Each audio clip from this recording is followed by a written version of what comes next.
கருத்துளைகள் என்பவை விண்வெளியில் மிகப்பெரிய ஈர்ப்பு வட்டாரங்கள். அவற்றின் எல்லை நிகழ்வு எல்லை ஈவென்ட் ஹரைசன் எனப்படும்.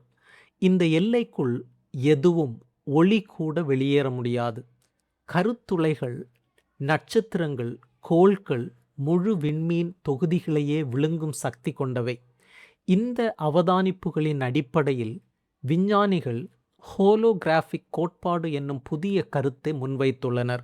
அதன்படி நாம் வாழும் இந்த முப்பரிமாண பிரபஞ்சம் ஒரு பெரிய கருத்துளையின் நிகழ்வு எல்லையிலிருந்து வெளிப்படும் முப்பரிமாண பிரதிபலிப்பு ஹோலோகிராம் ஆக இருக்கக்கூடும். அந்த கருத்துளை 4 பரிமாண பிரபஞ்சத்தில் உள்ளது. அதன் எல்லையில் முழு தகவல்களும் சேமிக்கப்பட்டு அவை வெளிப்பட்டு நமது பிரபஞ்சம் போன்ற ஒரு மாயத் தோற்றத்தை உருவாக்குகின்றன.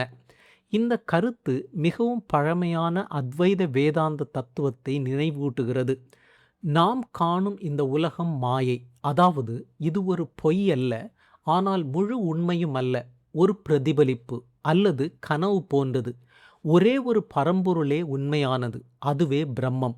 பிரம்மத்திலிருந்து இந்த பிரபஞ்சம் ஒரு ப்ரொஜெக்ஷன் போல தோன்றி மீண்டும் அதிலேயே மறைகிறது.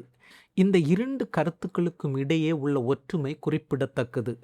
கருத்துளை எல்லாவற்றையும் விழுங்கும் காலன் போல இருப்பதைப் போல, இந்து மரபில் காலன், இறைவன், இந்த உலகத்தை உருவாக்கி அழிப்பவனாக கருதப்படுகிறான்.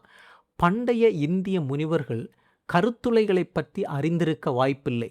ஆனால் அவர்கள் உலகம் ஒரு மாயத் தோற்றம் என்று கூறியதும், இன்றைய விஞ்ஞானிகள் பிரபஞ்சம் ஒரு ஹோலோகிராம் என்று கூறுவதும் ஒரே உண்மையின் 2 மொழிகளாக உள்ளன.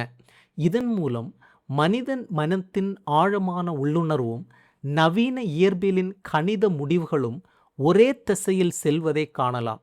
அத்வைத வேதாந்தத்தின் மாயை என்னும் கருத்து இன்று விஞ்ஞானத்தில் ஹோலோகிராஃபிக் பிரபஞ்சம் என்னும் பெயரில் மறுபிறப்பு பெற்றுள்ளது.